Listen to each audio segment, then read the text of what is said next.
के लिए जाएगा, रिक्वेस्ट है। लास्ट है इसलिए कि सपन सर के लिए और जो शख्स थे क्या नाम था आशीष सर के लिए और हमारे भास्कर सर के लिए जोरदार था।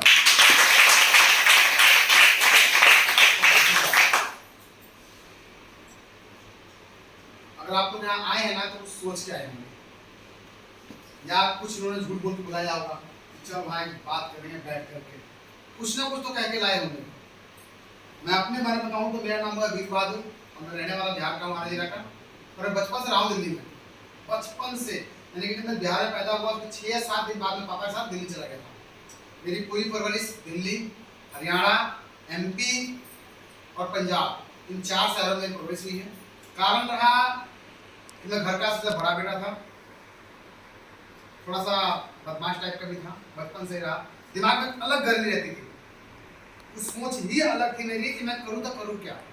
उसी बीच जब मैं दिल्ली गया तो मैं वहाँ 10 साल उम्र तक पढ़ा। फिर कुछ बदमाशियाँ बनने लगे, पापा ने कहा तू सुधरेगा नहीं, चल। फिर वहाँ से मेरी टिकट कटी और मैं उज्जैन के एक शहर है छत्तीसगढ़, सॉरी उज्जैन में है, उज्जैन पड़ता है MP में।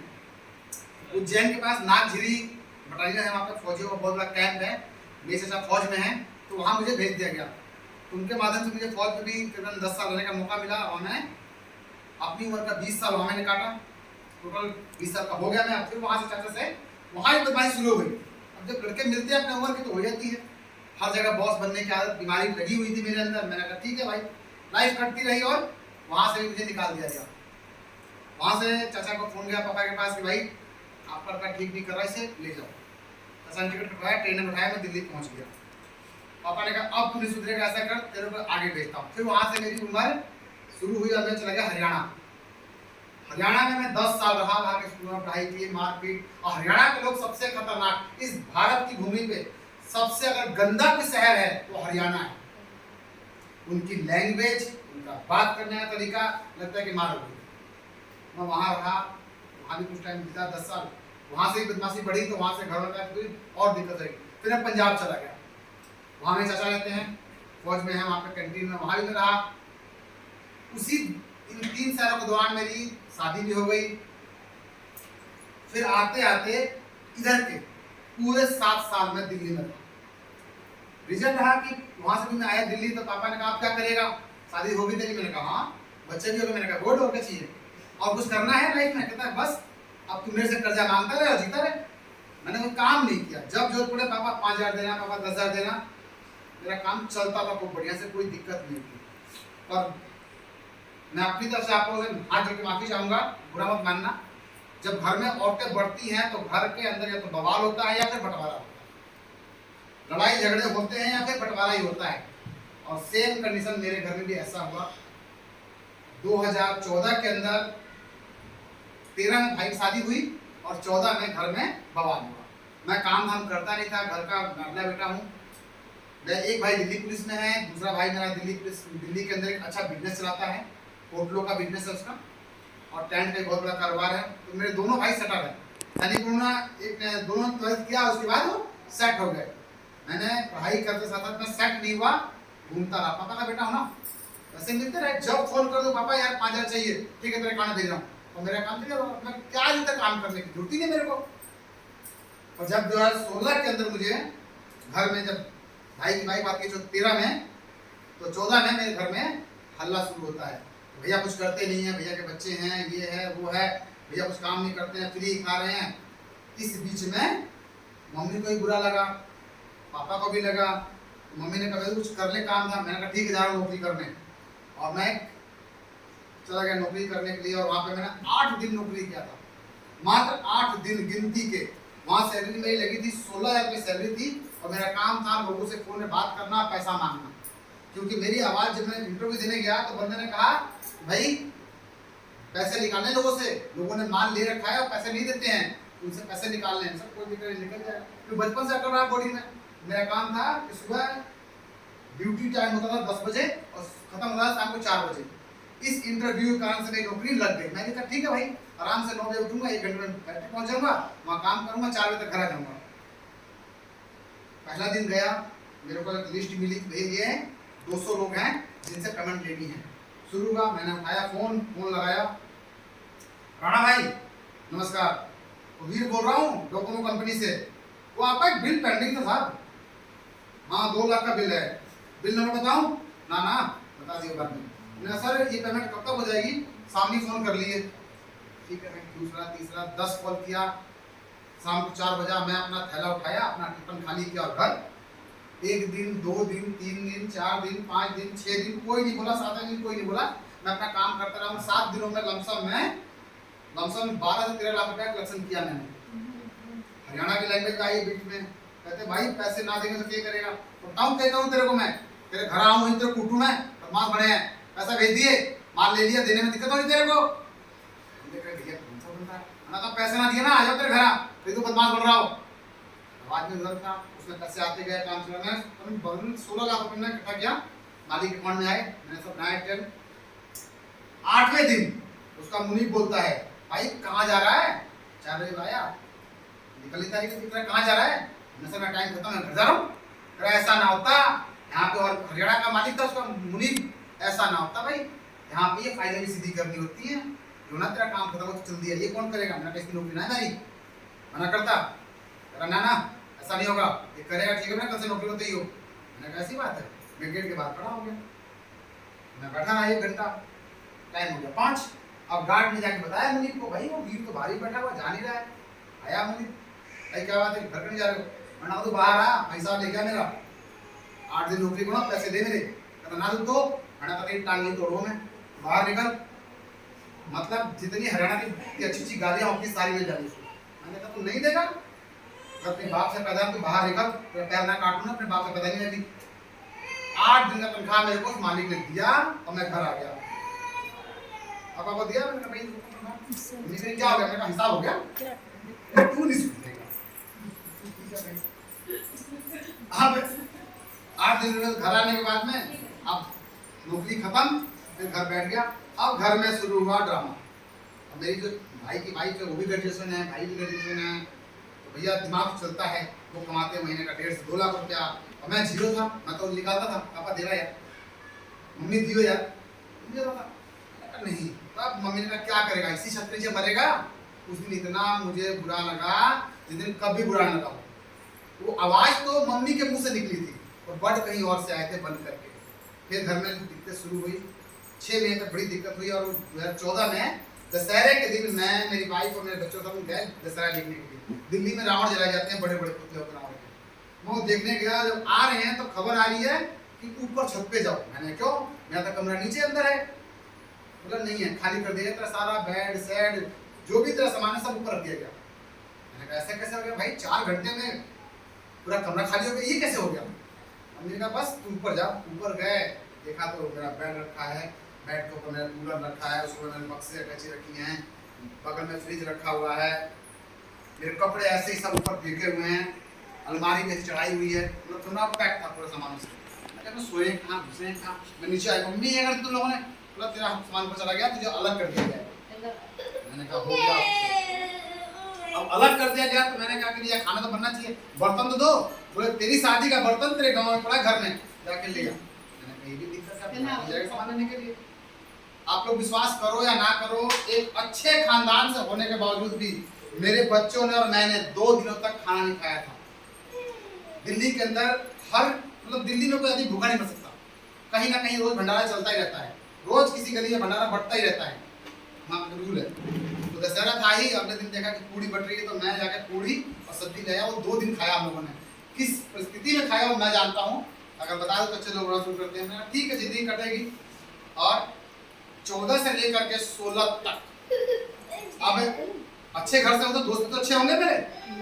मैं जिसको फोन करूँ, हाँ भाई रमेश एक 20,000 भेज यार, तेरे को दे दूंगा 10 दिन में। क्या करेगा? तू भेजेगा, पूछेगा क्या करेगा? वो बंदा डर के मारे दोस्ती पैसा भेज देता।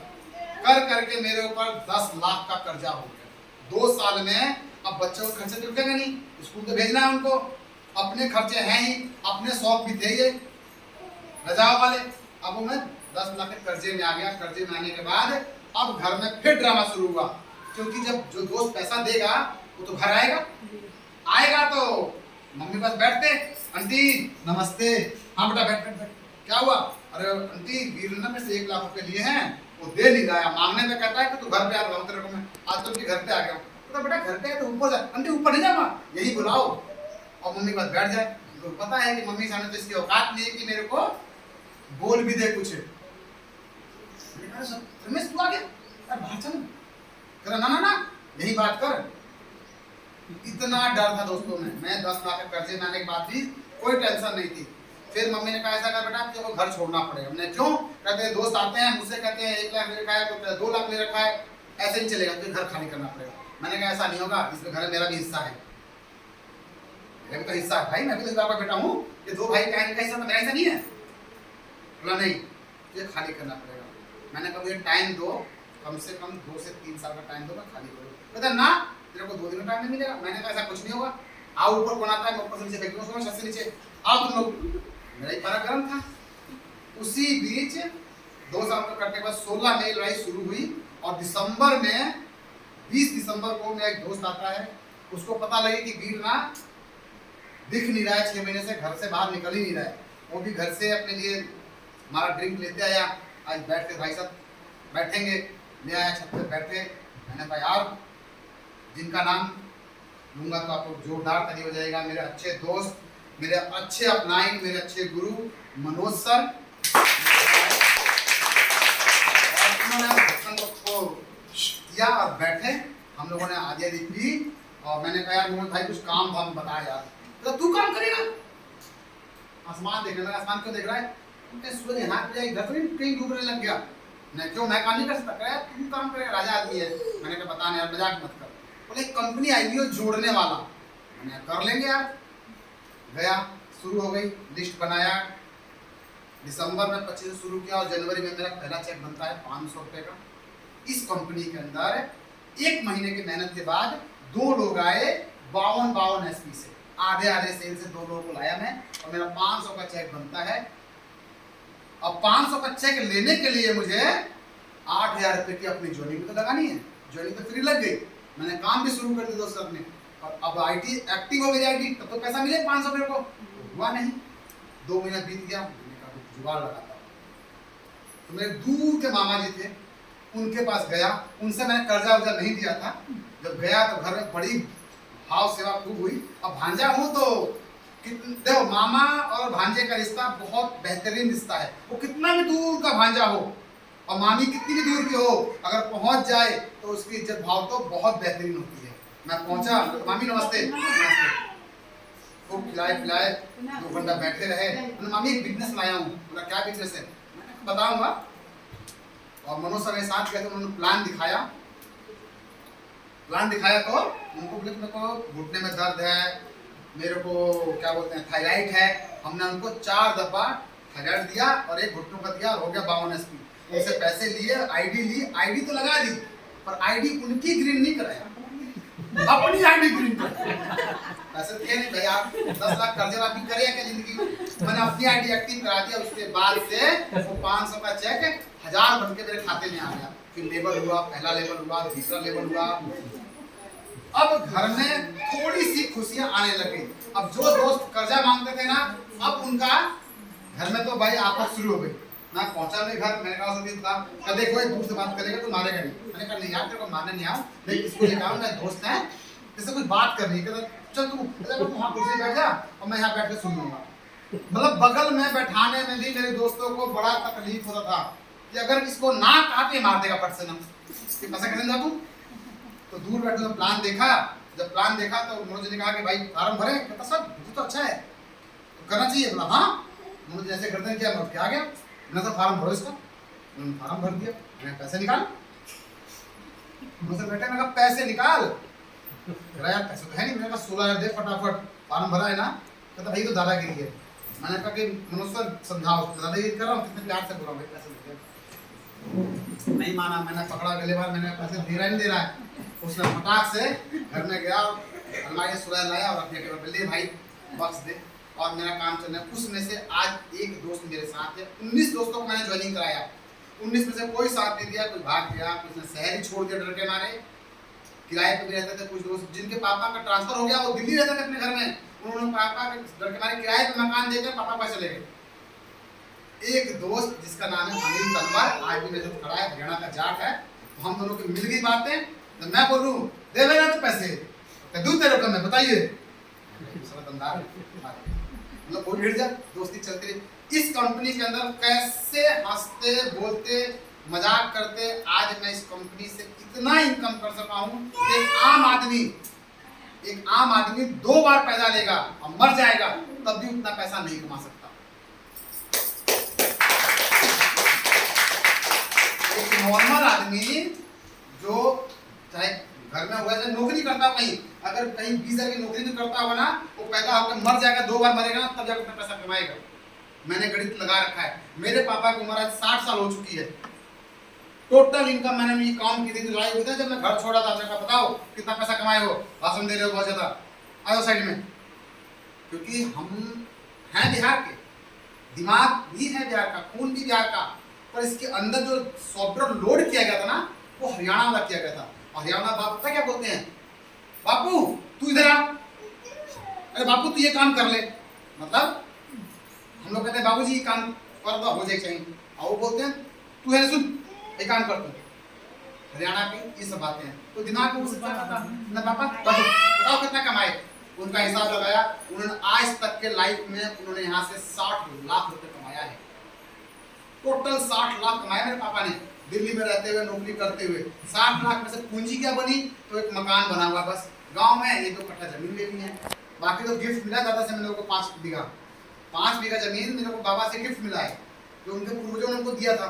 इन्होंने क्या किया लाइफ में, तो भैया हम 3 भाइयों को न 4 एक बहन और 3 भाई को पढ़ाया लिखाया शादी कर दी, यही किए। मतलब 60 लाख रुपये कमाया प्रॉपर्टी पैसा। प्रॉपर्टी जो ली थी दिल्ली में तो वो भी तकरीबन शेयर का लिए थे, आज की कीमत 30 लाख रुपए है। मैंने क्या कमाया आपने 60 लाख। देखो मैंने कितना कमाया। आज दिल्ली के अंदर जितना बड़ा घर था मैं रहता था उससे डबल बड़ा घर मैंने बनाया। आज मेरे खानदान की पहली कार मेरे पास है। पैसा कमाना बड़ी बात नहीं है, सोच बड़ा करना बड़ी बात है। मेरे जैसे लोग फौज में हैं पर आज भी उनकी सोच नहीं बनी ना। आज उनकी सैलरी कम से कम 1-1 लाख रुपए सैलरी है पर सोच नहीं बनी कि हम कार खरीद ले। आज भी उनका लूना है जो मैं 20 साल पहले देखा था, लूना वो एक्सपायर हो चुका है। लूना ठीक करा के वो चल रहा है क्योंकि पुलिस वाले हैं, उनको कौन बोलेगा भैया पेपर दिखाओ, तो बोलता है पुलिस वाले को, वो तो जिस गाड़ी में बैठ गया वो चलती रहे अपना काम करता है। ये लाइफ कटी उनकी। मैंने कहा नहीं ऐसी लाइफ नहीं चाहिए। और फिर इस कंपनी से टोटल इनकम मैं बताऊं आज तक की इनकम 1 करोड़ 10 लाख है। 1 करोड़ 10 लाख कमाने में मुझे लगा 6 साल, पर अगले 6 महीने की इनकम मेरी 50 लाख रुपए होगी। ऐसा कैसे होगा? तो सर ने बताया कि 10वें लेवल पे मिलता है 12,40,000 तो ले चुका हूं। अगला लेवल मेरा जो है वो 11वां लेवल है और 11वें लेवल पे मेरे को मिलता है 22 लाख रुपए मिलता है मेरे को लेवल का, और मेरे को सबको मिलता है 19 लाख मिलता है। ठीक है, बाइंड्री का आप लोगों को मिलेगा 19 लाख। मैं एक अलग कोटे से हूं तो मुझे मिलता है 40 लाख रुपए बाइंड्री का मिलता है। तो 40 और 20 60 लाख ये आएगा। 1 करोड़ 60 लाख से प्लस की इनकम मेरी 6 महीने बाद हो जाएगी। सिस्टम इसका बना हुआ है। आज मैं उस घर को छोड़ करके अपने घर में हूं। अब बात आई जितनी बातें की मैंने इसमें सारी एक्टिव थी, अब नेगेटिव बातें भी होनी चाहिए। इस बिजनेस को करने में नुकसान क्या क्या है, नुकसान जानना चाहेंगे आप लोग? yes. क्योंकि फायदे तो मैंने दे दिए सब कुछ, अब नुकसान तो लेके जाओगे। नुकसान कौन लेके जाएगा? मैम मैं रख लूं क्यों? ना नुकसान भी लेके जाओ। इससे आपकी रिश्तेदारी में खटास आ जाएगी, आपके रिश्तेदार आपसे दूर हो जाएंगे। इस बिजनेस को करोगे तो आपके अपने दोस्त आपको छोड़ देंगे। 2 नुकसान हो गया। तीसरा नुकसान, इस बिजनेस को करोगे तो आपके बच्चे कभी आपसे शिकायत नहीं करेंगे। ये 3 नुकसान है। अपने क्यों छोड़ देंगे? जिनको प्लान दिखाओगे वो सीधा बोलेंगे भाई भाग गई तो कंपनी, कुछ नहीं हुआ तो। ये सारे सवाल आ चुके हैं। इन सारे मंजिलों को पार करके आप पहुंचा हूं और ये 3 पीढ़ी जिसने पार कर ली, ये 3 सीढ़ी जिसने चढ़ ली, इस 3 सिस्टम जिसने समझ लिया वो कभी फेल नहीं होगा। हमारा काम होता है नेटवर्किंग में लोगों से मिलना, आपको पर डे 2 से 4 लोगों से मिलना पड़ेगा। लोग तो मना करेंगे, आज तक किसी ने कहा है कि आपने अच्छा काम किया है? मुझे बता दो आप लोग, एक आदमी बोल दे कि आपने सूट पहन रखा है, आपने साड़ी पहन रखा है, आपने हाथ में टैटू लगा रखा है, कुछ भी, तो किसी ने कहा कि आपने अच्छा काम किया? ये तो बताओ मुझे, आपने तो बताया कि नहीं ये काम अच्छा किया है। आप, मैं चैलेंज करता हूँ, आप कोई भी गोल्ड का सामान खरीद के लाओ, पहन के दिखाओ, सैली को देखो कैसी लग रही है, कि ठीक नहीं है। अरे ठीक इसलिए नहीं है कि तेरे पास नहीं है, इसलिए ठीक नहीं है। ऐसा नहीं कि मर्दों में होता है, अगर आप बाइक लेके आ गए और दोस्त को दिखाए तो बोला यार कौन सी लिया है? अच्छा बुलेट लिया है। पागल हो गया यार, तू पलटी में लेता, वो कम से कम 60-70 की एवरेज देती, ये भारी गाड़ी है, गिर की तो पैर तोड़ देगी, उसका पहला मेरा पैर तोड़ेगा। भारी गाड़ी है, गिर के पैर टूट जाएगा, तेल ज्यादा खाएगी, पागल हो गया यार, पलटी गाड़ी लेता। ठीक है भाई, आज तक दुनिया में हमें एक ही चीज मिला है फ्री में, और राय। और राय भी कौन से मिली? नेगेटिव वाली, नीचे कूदने वाली, गड्ढे में करने वाली, ऊपर चढ़ने वाली नहीं। जब मैं पहली बार कार लेके आया था तो मैं दोस्त को दिखाने गया, मिठाई खिलाने गया, उसने मुझसे कहा कौन सी गाड़ी लिया? मैं कहा डिजायर। कौन सी? मतलब पेट्रोल की है। यार तू भी धरती पर एकदम पागल ही है साहब, तेरे को लेंगे डीजल गाड़ी। डीजल गाड़ी एवरेज अच्छी देती है, मजबूत होती है, इतनी सारी बातें। गलती हो गई यार, अगली गाड़ी लूंगा ना मैं, डीजल गाड़ी लेना। क्या बोलूं मैं उसको? दूसरे दोस्त के पास गया मैं, उसको मिठाई खिलाया, बोला कौन सी गाड़ी है? यार डिजायर लिया हूं और डीजल लिया हूं। साले पागल हो गया है, साले भैरी पागल होते हैं, हरियाणा का तो ऐसे होते हैं, पागल होते हैं। तेरे को समझ नहीं आई? एक तो तुमने गाड़ी महंगी ली 2 लाख, ऊपर से डीजल ले ली, ऊपर से गाड़ी की 5 साल की वैल्यू कम हो गई। पागल है यार तुम बिहारी दिन से। अब बताओ गलती किसकी? उसकी या मेरी? बताओ तो गलती किसकी है? गलती किसकी है? इनकी गलती है, इनकी गलती है, मेरी गलती है? सजेशन देने वाले का नहीं, मेरी गलती है।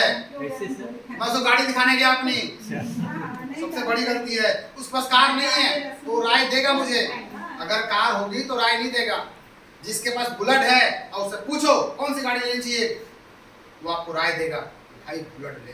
क्यों भाई? बड़ी बेहतरीन गाड़ी है, मजबूत गाड़ी है, लंबे सफर में बड़ा मजा देगी। ये गाड़ी आपको बड़ा देगी। इस गाड़ी पर बैठ के निकलेगा ना भाई कहीं, तो कोई नॉर्मल आदमी तेरे को हाथ नहीं दे सकता भाई कोई रईस घर से है जो बड़ी गाड़ी में जा रहा है। तो राय वही होती है। तो इसलिए आप लोग अगर राय ले भी ना तो उससे राय ले, इस बिजनेस को लेकर उससे राय ले जो ये बिजनेस कर रहा है, जो कमा रहा है। वो राय नहीं दे सकता जिसको पता ही नहीं इसके बारे में क्या करना है। 2 लोगों को तो लाना है, और 2 लोगों को ऐसे लाना है जो अपनी तरह हो, सोच के लाएंगे कि इसका साथ नहीं छोड़ेंगे और ना इसको कहीं भागने देंगे, पकड़ के रखेंगे साथ में। बड़ा काम हो जाएगा आप लोगों के साथ। इसी बातों को लेकर के सर ने बताया कि डायमंड की जिंदगी कैसी होती है। डायमंड की जिंदगी एक बेहतरीन लाइफ होती है। जब से इस कंपनी में मैं डायमंड बना हुआ है, 2 साल हो गए हैं, मुझे कंपनी ने कम से कम 6 बार टूर दिया है। इंडिया का 5 बार, 6वां टूर थाईलैंड का है जो मैं जाने वाला हूँ। मैं थाईलैंड पहले घूम के आ चुका हूँ, फिर कंपनी ले जा रही है जबरदस्ती कि जाना ही पड़ेगा तुम्हें। तो ये कोई बात तो हुई नहीं, मैं नहीं जाऊँगा, नहीं चलना पड़ेगा जबरदस्ती, जिसमें मेरा पैसा नहीं लगना है, फ्री है। अभी मेरे पास टूर मलेशिया का पड़ा हुआ है, दुबई का पड़ा हुआ है, आने वाला फिर से स्विट्जरलैंड का आ जाएगा। मतलब एक लास्ट बात से खत्म करूंगा। अपनी सास की बात को लेकर के याद आ गई।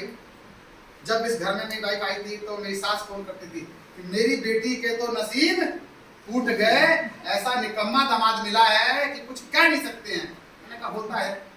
और मेरी सास मेरे से बात को आज भी नहीं बोलती, उस समय नहीं बोलती थी, जानती थी कि बड़ा हरामी लड़का है, ये बदतमीज लड़का है, कुछ भी उल्टा बोल देगा। तो मेरी बात नहीं होती थी ना मेरे सास से ना मेरे ससुर से। मेरा एक साला है बीच वाला, बड़ा साल से बात नहीं होती, छोटे से नहीं होती, बीच वाले से होती है बस, क्योंकि वो मेरी कैटेगरी में था, वो गांव का बदमाश लड़कों में था, तो मेरी कैटेगरी से मैच करती है, कुंडली मैच करती है, तो उससे बात होती है। कोई भी काम होता था ना मैं बोल दूँ रमेश भैया ये काम करवा देना यार, ठीक है हो जाएगा, रमेश भैया मैं कल ही लेके जाऊँगा, मैं भी रुकूंगा, ठीक है, जो बोल दूँ सब हो जाता था।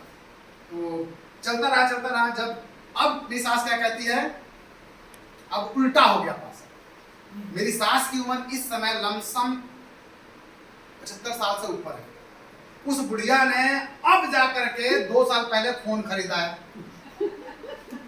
आज तक उसको फोन चलाने का शौक नहीं जगा। आज उसने ये वाला फोन लिया है, स्क्रीन टच वाला, और उस फोन के अंदर मेरे कम से कम 50 वीडियो होंगे, 50 वीडियो से ऊपर होंगे। जब कोई मीटिंग होती है तो वीडियो को फेसबुक आता है, कोई मेरा बेटा लोड होता है तो मेरा बेटा भेज देता है लोड करके। अब वो अब जो औरत बैठ गई उसको कम से कम 5 से 6 वीडियो दिखाई तो देख मेरे दामाद तो है ही नहीं, मेरे 3 दामाद हैं, सबसे हीरो दामाद यही है। तो कोई तो टेढ़ा होता ही है। तो कहती थी वो ना वो वाला जो दिल्ली वाला, हाँ हाँ वो तो बड़ा हरामी था। अच्छा कैसे हो गया? अच्छा बेटी की दूसरी शादी कर दी? नहीं नहीं नहीं,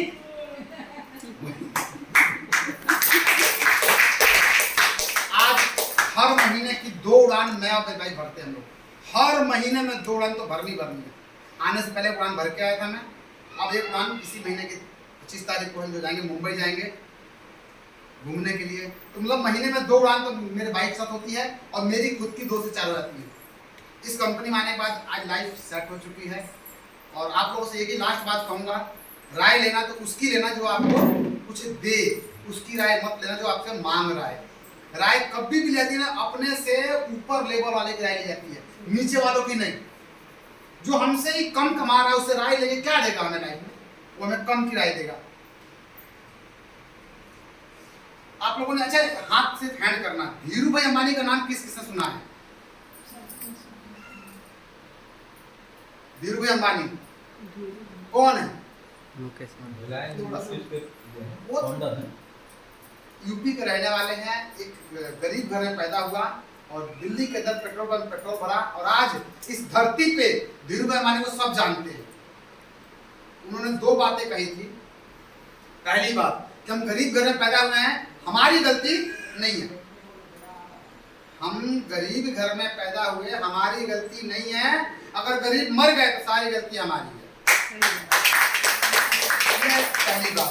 दूसरी बात, 2 मिनट कहानी है। धीरू भाई अंबानी जब पेट्रोल पंप पेट्रोल भरा करते थे तो उस पेट्रोल पंप के बगल में एक दुकान हुआ करती थी, चाय की दुकान। पेट्रोल पंप के बगल में चाय की दुकान हुआ करती थी और लंच टाइम में जितने ये बैठे थे उनके साथ के 20 लोग वो भी चाय पीते थे और धीरू भाई अंबानी भी चाय पीते थे। जब धीरू भाई अंबानी चाय पीते थे तो वो जाते थे रेस्टोरेंट में चाय पीने के लिए, और ये लोग पीते थे बैठ के बगल में वहीं पे झोपड़ी लगा के उसमें पीते थे। जब धीरू भाई पी के आए तो पूछे कि यार धीरू भाई क्या चक्कर है, तेरी भी इनकम महीने की 60 रुपए, मेरी भी 60 रुपए, हम चाय पीते हैं 50 पैसे की, तू चाय पीता है 5 रुपए की, ऐसा क्यों? तो धीरू भाई ने कहा कि भाई तुम लोग चाय पीते हो सारे बैठ करके वहां पर, तो क्या क्या बातें करते हो? क्या बातें करते हैं यार? कोई बड़ा गाड़ी वाला आएगा ना, टाका लगाएंगे उसमें 1 लीटर पेट्रोल मार लेंगे तो आराम से 15-16 रुपए बन जाएंगे। और बोला इस दिवाली में हम मालिक से लड़ेंगे और तनख्वाह में कम से कम हम 10 रुपए से 20 रुपए बढ़वा लेंगे तनख्वाह में। बोला और बस वही, उसकी लड़की वहां गई, उसका लड़का बोला बस इतनी बातें करता हूँ ना। तो तू क्या करता दया करके? बोला भाई भाई चाय पीता ना 5 रुपए की, वहाँ बात होती है कि 5 लाख रुपए रोज कैसे कमाया जाए, 5 लाख रुपए घंटा कैसे कमाया जाए, वो बैठ के सीखता हूँ अंदर। तो भैया आज धीरू भाई अंबानी का नाम है, वो 20 लोगों का कहीं भी रिकॉर्ड नहीं है भारत में, तो कब पैदा हुए कब मर गए कोई नहीं जानता, पर धीरू भाई को पूरा वर्ल्ड जानता है। रीजन उसकी सोच। तो आप लोग अपनी सोच से बड़ा बन सकते हैं। तो कोई भी राय लेनी हो तो सर से लें, अपने उस व्यक्ति से लें जो आपको लाया है बिजनेस में। ना तो 8,000 में आप लोग गरीब हो जाएंगे और ना ही मैं अमीर हो जाऊंगा, पर हाँ उस 8,000 से एक सोच मिलेगी, एक सीखने का मौका मिलेगा। तो मैं वीर बहादुर कंपनी AWPL SLPS की तरफ से और अपने गुरुजनों की तरफ से और कंपनी के MD संजीव सर करके आपको